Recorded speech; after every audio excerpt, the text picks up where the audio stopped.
these games. Mike started going off to gamble with other niggas. Hey, Mike friends was his security guards. He was hanging out with them niggas playing games. So when you sitting there saying friends and you think about the greatest of greatest, you like, them niggas said, I'm not really here to be your friend. Yeah, but one of them niggas on the team was friends. That's what I'm saying. Somebody on there I'm was asking friends. you who. I can be proved wrong. Probably like Pippen and one of them niggas. Oh, you saying outside of them niggas? Yeah. Oh, yeah, some niggas that's gonna be friends. Yeah, probably, you gotta have some friends on the team. All 11 niggas was friends outside of Mike. I'm not saying, that works. Yeah. If that's the case, I think if we talk about the greatest niggas on the team, some of them niggas fuck. But yeah, you probably right about that. All 11 other niggas probably was like, yo, fuck homeboy. This nigga's crazy. So I don't think that you have to, but I think it's good that you should have teammates, especially look. Welcome back. So now we're going to discuss some football. So when asked about his relationship with Jaylen Hurts, A.J. Brown said they are not as close as they once were. He said nothing happened. People just grow apart and nothing happened between him and me, our families, our wives, anything. Nothing like that ever happened. So he wanted to make the record straight because a lot of rumors had been circulating around. And he said, and I think both parties accepted that. So Maurice, after kind of hearing this story between A.J. Brown and Jaylen Hurts, the relationship, and we know that he is doing different things now on a different team, do you believe you need to be friends with teammates to have massive success in sports? Yes. Nah, I don't think that you have to be. I don't think that you have to be friends. Mo. I knew you was leaning in that direction. I try to give you the right answer. But go ahead, Nah, you actually don't. I think that is a big myth. I think that if you're friends with somebody, like the victories that you have, they have different memories, and you end up enjoying the victories a whole lot better. But I think like if you're dealing with mature people, you can still serve as a function. Like you can do your job without being like, buddies with a person per se. It becomes a job. It becomes like, am I doing my professional duties to basically, meet the requirements of the team? I think what ends up happening is that guys aren't mature enough to separate the personal feelings from the professional obligation. That's what I really think. And I think like, if you get into tight situations with teammates, I think you'll go a little harder, pause, or you'll fight a little bit more for your teammate, but you don't necessarily need that to basically have massive success in sports, because I've been on championship teams as a player and I've seen it. Guys aren't the best of friends, but everybody is working towards the ultimate common goal. That's what I would say. And you won a championship with people that wasn't your friends? With no friends on that team? Yeah. I've had friends, but we respect each other enough to fight for the goal. But we weren't like the best of friends, but that didn't take away from nothing. It was just like we was down for the cause, but it wasn't like we were, friends and hanging out and spending time. Like that would have been a luxury. But we weren't the best of buddies on the field. No, I get what you're saying, but you had no friends on the team is what I'm asking. Was there no friends on that championship team? I did have friends. I did have friends on the team. I knew that, Mo. I know that. That's what I'm trying to get at. You're trying to go around this statement. In order to win, you got to have a friend on the team. To win championships, right? As the president of Titletown, I know these type of things. The teams that win, they really like each other, man. Because when it gets really tough, it's hard to find a reason to keep going with people that you don't really like that, right? So it's the same way in a marriage or anything. If it gets tough and you don't really like the person, you're like, hey, I don't really like them like that anyway, But when it comes to this championships, you'll find people like we talking about A.J. Brown, right? And when it comes to Jaylen Hurts, at one point they must have been cool because one of them thought they should have been invited to the wedding, right? So if you think you're going to the wedding and then they don't invite you to the wedding, then this become clean up PR where you say, you know what? I mean, we ain't have to be friends. Yeah, because now you don't have an invite. If you don't have an invite, you got to cover up the fact that They'd invite you, right, Larry? if you find out your boy getting married and then you ain't got a ticket and everybody like, oh, and they partying and you start seeing the video, everybody like, well, where were you? You can't say, oh, he don't fool with me. You say, I didn't need to be there. I didn't need that for the relationship. So you're going to play it down. Not to say this is what A.J. Brown did, but that's what it feels like. So if you're a quarterback and you're a wide receiver, you mean to tell me, Mo, the quarterback and the wide receiver don't have to be cool? They have to. They got to spend time at pause if you want them to throw you the ball. Because he's going to throw it to who he likes most of the time. If that's his man, he's going to make sure his man get paused. This is going to sound crazy. But he's going to make sure his man get the yards that he need. That's what I would think. I think that being friends boosts morale. Yeah. And it boosts morale and y'all are fighting for the same cause to where y'all could talk about shit when the game is not going on. You know what I'm saying? Like, every time we do some units, me and my man Suge, he fly out here, we go to dinner. Even though half time we want to even do half shit. Nah, killer, we made this, nah, you going to dinner, I don't care. I'm like, I'm not going. Nah, we got to do it. We just made and then I'll be like, all right, fine, let's go. Because he's trying to boost morale and I got to respect that. You know what I'm saying? So he's a team player, so I get that. But so that's the question. Do you have to have friends or a friend? Because I think most have friends and Mace said you have to have a friend. Yeah. So you gotta have a friend. Okay, a friend. That may be different because I was gonna say, I don't know if anybody like Mike or Kobe. I'm just sitting there thinking about that. Didn't seem like Kobe had any friends on the team. It looked like niggas. Good point. Yeah, like Kobe was militant. He was strict. I don't think he liked anybody. Mike might have had Charles Oakley when Charles Oakley, before he got traded to the Knicks. You look at The Last Dance, ain't nobody really hanging out with Mike after these games. Mike started going off to gamble with other niggas. Mike friends was his security guards. He was hanging out with them niggas playing games. So when you sitting there saying friends and you think about the greatest of greatest, you like, them niggas said, I'm not really here to be your friend. Yeah, but one of them niggas on the team was friends. That's what I'm saying. Somebody on there. I'm asking you who. I could be proved wrong. Probably like Pippen and one of them niggas. Oh, you saying outside of them niggas? Yeah. Oh, yeah, some niggas just gonna be friends. Yeah, probably, you gotta have some friends on the team. All 11 niggas was friends outside of Mike. I'm not saying that works. Yeah. If that's the case, I think if we talk about the greatest niggas on the team, some of them niggas fuck. But yeah, you probably right about that. All 11 other niggas probably was like, yo, fuck homeboy. This nigga's crazy. So I don't think that you have to, but I think it's good that you should have teammates. Especially, look, when you think about this, when you think about a quarterback and wide receiver, you definitely should be on the same page. When we say and talk to Michael Irvin, to this day, he praises Troy Aikman. To this day. You know, and I'm not sitting there throwing no shots, and you can say whatever you want to say. You know who's one of the best wide receivers with no Super Bowl? Terrell Owens. Did he get along with any quarterback that he ever played with? He had a problem with every quarterback that he played with. Donovan McNabb. You got a problem with Steve Young. You got a problem with Tony Romo. You just go to the interview, start crying. That's my quarter. Listen, man. Wide receivers and quarterbacks, that's one of the most, outside of, we take basketball out the equation. That's a relationship that niggas need to be going to dinner and talking to, because your paycheck is valued on this nigga throwing you the ball. Yeah. It's valued on that. So you should have a great relationship with your wide receiver. And once that's out the window, it's bad, especially on the quarterback's behalf, because he'd be like, oh, I ain't see you. You was open? Oh, shit, my bad. Yeah, you start having them dry conversations. Yeah. One word joints. Oh, that's crazy. Yeah. Yeah, so yeah, Mace made a great point. Maybe I misunderstood it. Some niggas is friends, but I guess the best nigga don't have to be your friend, but other niggas was friends. I get that, absolutely. Yeah.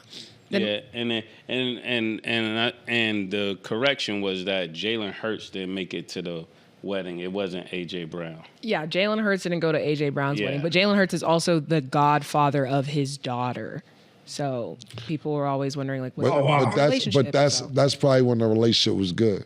And then you probably knew when he ain't show up to the wedding that shit's shaky. Oh, he really ain't show up.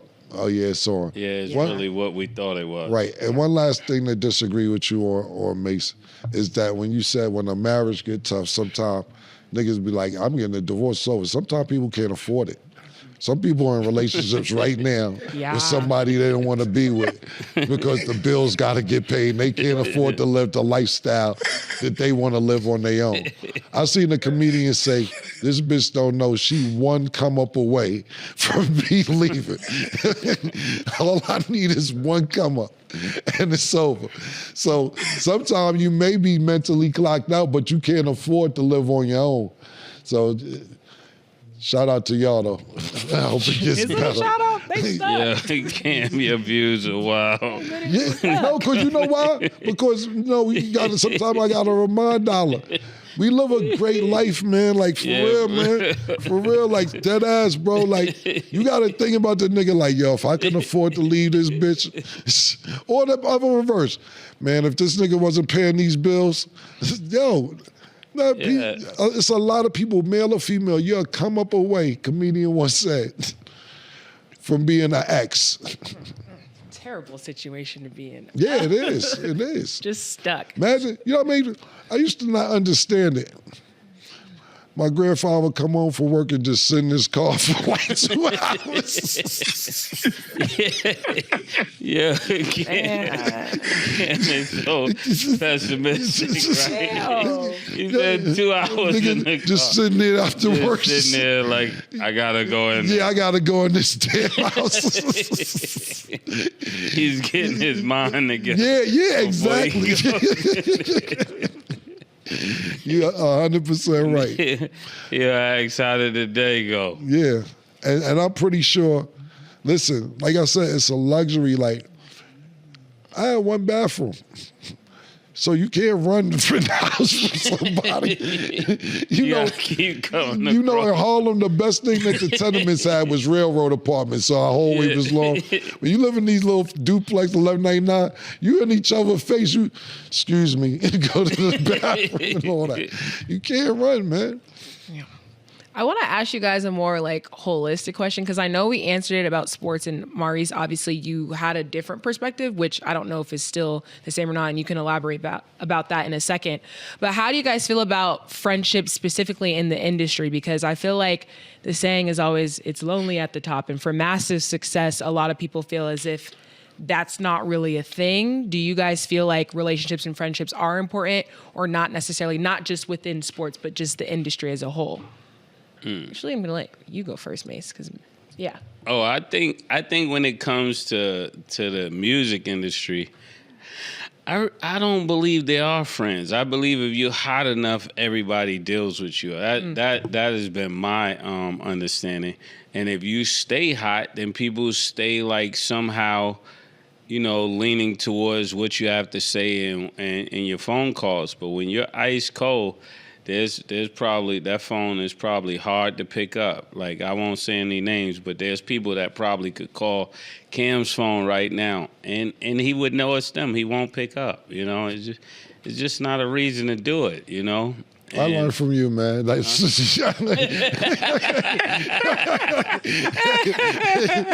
learned from the best. Quick on your feet. Yeah, for real. There's some people, that's how the music business is. And I remember one time I was telling my wife that, she was like, why did you say that to that person? I said, babe, you can't burn bridges in this business. If you're hot enough, they have to deal with you. If you're not, and when you're not, they don't have to deal with you. It don't matter how much of a good person you were. There's people that's not going to put you in that position because they just don't have a need for you. And sometimes that's what breaks a lot of celebrities' heart, because they think when they will hear that, the same treatment is going to be there, and it's just not. Yeah, I totally agree. My opinion is, it goes like this, right? So when you first start doing music, you try to bring your friends along. It's just, you do. You try to find a job, you do this, we're going to turn you into a rapper, you do this. And then some people make it and some people don't. Some people will fall off that didn't work out and you gave them a grace period because you don't know if it's going to work out for you. Right. Yeah. You know what I'm saying? So, you know, and whoever doesn't make it, and if you start making it without them, some people are cool. Like I got people right now, right, that I haven't spoke to in 2-3 months. Like for instance, right, like my nigga AJ, right? Mm-hmm. You know I'm busy and shit. That's my nigga. He ain't hit me with no, yo, this nigga Cam on some bullshit. This nigga's whack. Motherfucker, I may miss, because I don't have notifications on my phone, so by the time I get to DM or text or whatever, fucking 8-9 days may have went by, and I don't mean no malicious by, but I don't get them texts from him like, yo, my man, what's up with you? Why you ain't picking up? Yo, I get the, yo, keep doing your thing, nigga. I seen you, da-da-da. I love him for that. Then I got other niggas send me like, yo, if you don't want to speak to me, just say that. I'm not, and you like, yo, I ain't gonna name the niggas who said it. If you don't want to speak to me, yo, I'm not one of your bitches. Just say that, my nigga, da-da-da. And I take that text as like, now I'm not gonna speak to you because that was uncalled for. I see you busy and all. If you see that, then what's the problem? What's the problem? Why do men get that invested in other men? That's crazy. Yeah, so back to what Mace is saying is that, look, if you do have friends, as long as, even though we had a rocky relationship, it's a treasure and cool because relationships don't really last that long, especially in this industry, even though we're not doing music. But you think about, I'm just giving friends starting each other. Now let's go to the other equation from the person who helped you get your deal. You may build a friendship with the person who helped you get your deal, but they only got you your deal because they thought they was gonna make money too. Yeah. You know what I'm saying? When I sat there and evaluated 1 year, like I'm talking about the niggas that I used to be around, I've been around, and I'd be like, yo, would y'all niggas have been cool with me if I wasn't doing music? That's a good question. That's the point. And no, I wouldn't even met half you niggas if I wasn't doing music or help get deals or whatever, anything else. You only got cool with me because I was doing music. Somebody like the nigga like Duke the God, I gotta say Duke the God, Duke the God is there. That's bloodshed, man, you my man, this, that, third. We was stealing your mom's cargo and the skate key, all that. Duke the God was my man. And of course you, Mace, I'm just talking about niggas outside our relationship. Before any music was realistic. Yeah. Everybody else was only cool because I was doing music. Yeah. Yeah, so, I was at the top of the gate. Screaming, kill it, let's go. Yeah, absolutely, man. We won the MVP. Yeah, listen, I spent the night at Mace, man. I used to live in Mace House. You know what it's like? No, you don't know what it's like.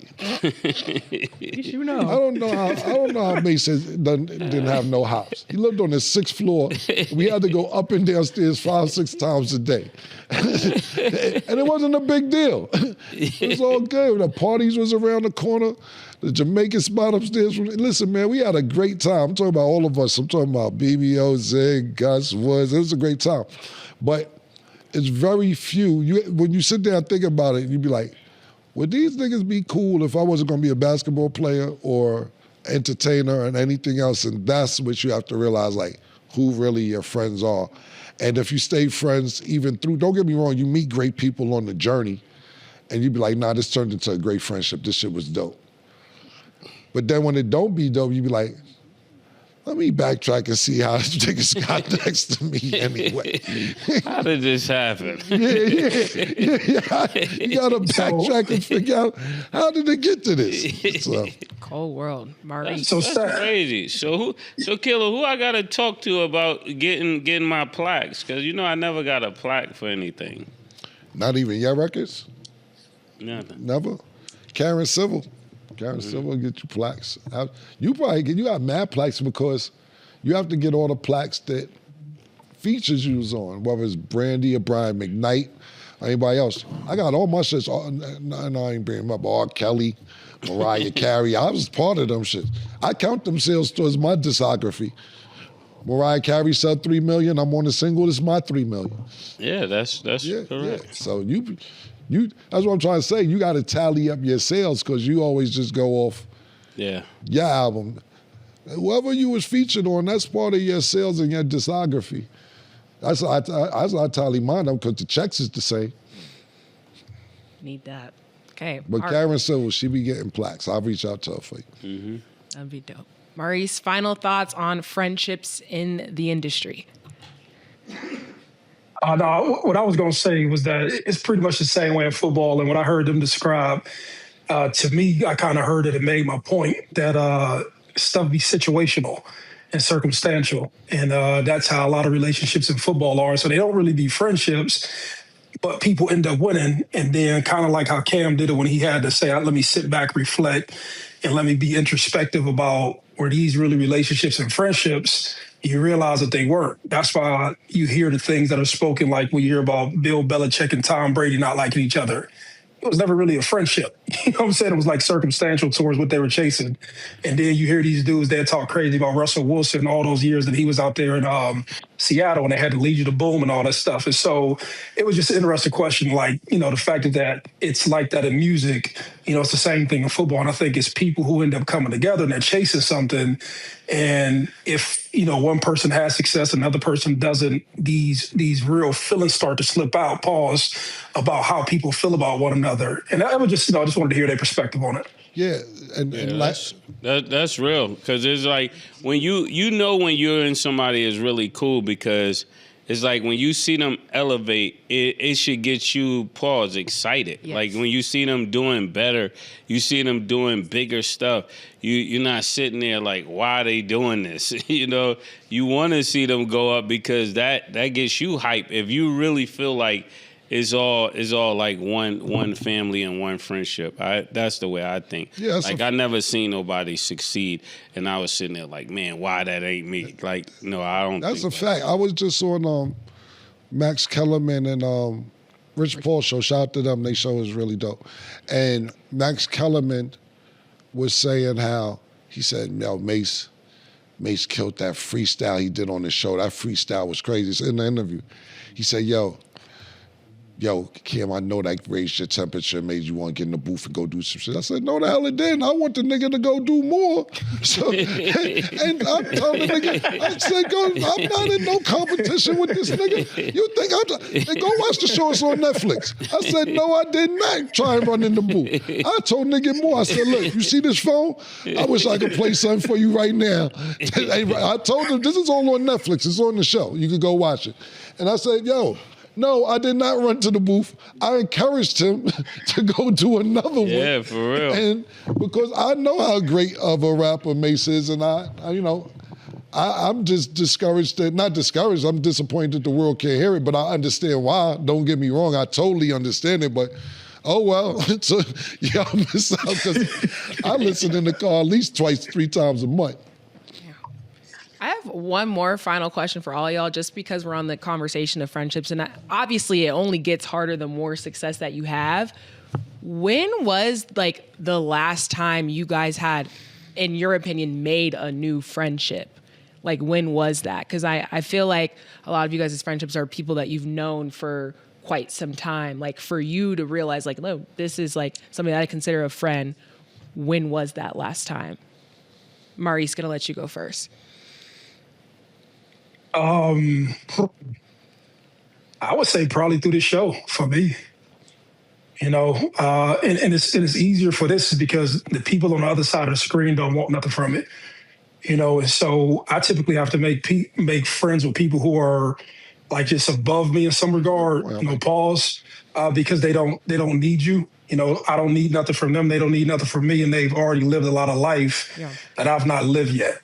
I'm saying, or done things that I've not done, so it's pure. And then I think a lot of things don't work out just because people don't understand their position, that they may be with somebody. So I would say for that, for me, it's tougher here in Ohio because like that's a little bit tougher. But I would say just through this show and with you all, it's probably the time that I've got new friends. Oh.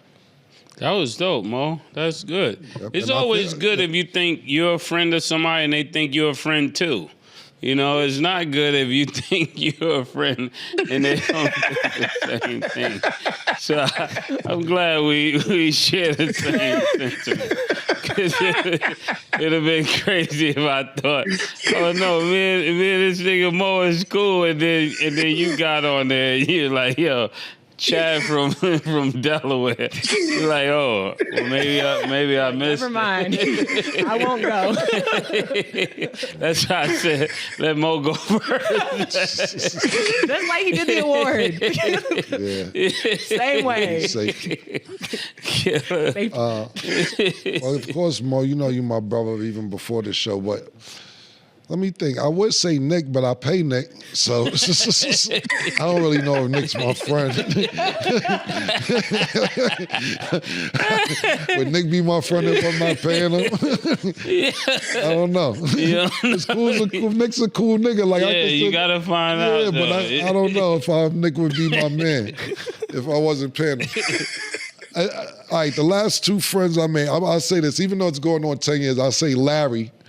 Larry's probably, because I've known the people that's around me, I've known a long time. Like, trying to think of somebody that I met recently. Like PT, I know PT 25 years, and like I be around niggas that I know. It's really crazy. I'm this older. You know how niggas be like, when you was young, they be like, we known each other 20 years. And like, this is really a fact now at this point. But I'll say Larry, I remember I used to come to Vegas before I lived out here, and Larry was really cool. He had his grow, and Larry was doing shit he ain't have to do. Larry would give me like, Cam, hey, look, I got you a weed license. You're a weed license owner. And I'm like, word, I could deal weed, nigga? Like, I could deal weed. And then Larry would be like, yo, here, take this ticket. You gonna win this baseball game. And I'm like, I don't fucking want to bet, Larry. He's like, nah, it's a guarantee. Then he give me a ticket, and I won $8,000 off some, he was just being nice because it was a guaranteed bet. And, you know, I came here, he told me, that, yo, Cam, don't rent no cars when you're here. I got 7 cars, take one of my cars. Don't pay for a hotel. I done killed these hotels where you get comp. So Larry was a real friend before. And I'm not saying all because you was giving me shit, because I would turn it down. Half the shit I'd be like, nah, I just feel better when I pay for it. But some of the stuff I would accept too. But thank you, man. So it's cool that Larry's my friend. And then that was the last friend I met as far as like, human. My new twist friends, my dogs. Oh. So that's my latest friends, Tina and Rico. So, oh my God. Yeah. You do like them dogs. That's my newest friends, man. Oh Lord. And they cool. They my niggas, and I ain't got to deal with a lot with them, man. No emotions or nothing, man. None of that. Yeah. Well, I love this conversation. That was super dope. Who are your new friends, Stat? My new friend, they literally would be y'all, because I'd be scared to meet people nowadays. Like, I always be like, yeah, like I'm young, and I know I am, but at this point, it's going on how many, 3 years now? Yep. Which time is flying. Like I said, I'm 25. Like, I don't really be meeting people anymore. I be kind of scared. So I feel safe here, and I always say that. And safety makes me feel great. So yes, that's what I would say. But yeah, I would say like PT is probably one of those people that I think is like a friend, and then a guy named Mayo. Pause. But you didn't just meet PT. She said your newest friends. Oh, newest. Yeah. I really within like PT. A year, 2, 3, if that even counts. Probably a guy named Mayo. Okay. It's dope. Because it's hard. It is harder now, like, especially now. The more that you do things, you never know what's genuine. You don't know what is. It's hard. Hey, hold on. Let's be clear for the question. So all y'all niggas just my friends now. For years. Yeah. We're not talking about you. Yeah, we're not saying you're not our friends. So all my niggas I fuck like, yo, with. You got on the show, you didn't say my name? Yeah. Like, it's a bunch of friends, but I've known y'all over a decade minimum. She said in the last year or two. Yeah. Or the newest. It could be the newest. Yes, that for sure. Okay, well, great discussion here, y'all. But that is all the time that we have for today. Maurice, you know, it's always a pleasure to have you on the show. Damn. Mo pocket watching. Right with y'all. Yeah. Thank y'all. Have a good one. Thank y'all for watching. And as always, it is what it is. Yo, real talk. Do you actually need to be boys with somebody to build something legendary together? Maze and Cameron. two of the realest names to ever breathe air in Harlem, have been showing the whole world the answer to that question for decades now. And most people out here are still sleeping on the lesson like it ain't right in front of their face. Alright, let's paint the picture. Maze and Cameron both came up from the same Harlem soil. Both touched bad boy at different points in their careers. Both moved through the same industry circles, knew the same people, walked the same blocks. But were they ever genuinely locked in as close friends? Nah, not like that. And yet, their parallel lanes, their shared city roots, their overlapping industry connects, all of that created a dynamic between them that shaped both their careers in ways that ride-or-die friendship never could have done on its own. Here's where most people get it twisted. They think that success in sport and in business gets built on boys being boys, on loyalty between people who grew up together, on that deep friendship energy. But the most powerful relationships in any competitive space are not friendships, they are alignments. And there is a massive difference between those two things that most people never stop to think about. A friend is gonna come sit with you when you take an L and make you feel better about it. An aligned partner is gonna make sure that L cost both of y'all, which means they are grinding just as hard as you are to make sure the W happens every single time. Look at sport for a second because sport does not lie. Some of the most legendary partnerships in the history of athletics were not built on genuine friendship, and everybody who knows the game knows this to be facts. Kobe Bryant and Shaquille O'Neal ran it back to back to back, and won 3 NBA championships in a row. And for real stretches of that championship run, those two men genuinely could not stand to be around each other. The tension was real, the beef was real, the frustration between them was absolutely real. But that competitive fire, that refusal to let the other one outshine them, that mutual hunger that neither one of them could tame off, that is exactly what built a dynasty. The locker room did not need to feel like a cookout. It needed to feel like a forge, and the heat those two generated between them made both of them sharper, hungrier, and more dangerous than they ever would have been as best friends patting each other on the back. Phil Jackson understood this deeper than probably anybody who has ever coached in that league. He did not try to turn his players into best friends who braided each other's hair and talked on the phone all night. He made them spiritually connected to a shared purpose that was bigger than any one of them individually. That right there is the business blueprint. You do not need to love the people you are moving with. You need to respect what they bring to the table, and you need to be locked into the same destination, the same outcome, the same bag. Now let's get back to Maze and Cameron, because this is where the conversation gets real interesting and real instructive at the same time. When Cameron built Diplomat Records from the ground up and turned the Diplomats into one of the most culturally dominant forces in the early 2000s, that was not some friendship move. That was not just riding with his day ones because they went to school together. That was business architecture at its finest. He built with Joel Santana, with Jim Jones, with Freaky Zeke, not because these were necessarily his closest friends from back in the day in the purest sense, but because every single person in that camp served a specific function inside the machine he was building. Cam understood what the streets needed to hear and feel, and he put together people who could deliver that from different angles, different energies, different lanes, all pointing at the same target. Maze moved different, but the lesson runs parallel. He stepped away from music at the absolute peak of his fame to go follow his calling in ministry. That took courage most people cannot even imagine, because the industry does not hold your spot while you are gone. When he came back and tried to re-enter, he had to rebuild connections and work relationships in a game that had kept moving without him for years. And what kept those doors cracked open for Maze was not old friendships from back in the day keeping the light on for him. It was the respect that his catalog commanded and the professional reputation he had built when he was in his prime. People took his calls, people listened, people gave him room because of what he represented and what he had proven he could do, not because they were sitting across from him at family dinner every Sunday. That is the lesson that every person out here trying to build something real in any field needs to tattoo on their brain right now. Your network is not your friend list. Say that again because it needs to land. Your network is not your friend list. Your network is your reputation multiplied by your reach, and every single person who has witnessed you show up, deliver, and hold your standard becomes a potential ally. Every person who has seen you move with integrity when the pressure was on becomes a door that can swing open for you at exactly the moment you need it to. Maze and Cameron showed Harlem, and they showed the entire world that you can move through the same universe, breathe the same culture, respect the same roots, and still build incredible things without being attached at the hip or locked in like brothers every step of the way. The game, whether that is music, sport, business, or any arena where real success is on the line, rewards the people who understand the difference between who you eat with and who you genuinely build with. Once you master that distinction and really let it sink into how you move and who you move with, everything in your life starts to shift in a different direction. If this script hit you different today and made you look at your own circle with new eyes, drop a comment down below and let me know where you stand on this, because I genuinely want to hear how you see it. If you are new to the channel, then what are you waiting for? Hit that subscribe button and lock in because we be breaking down success, mindset, and real street-level strategy like this every single week. And if you know somebody in your life right now who needs to hear this message, do not hesitate to send this video their way. It just might change how they move going forward.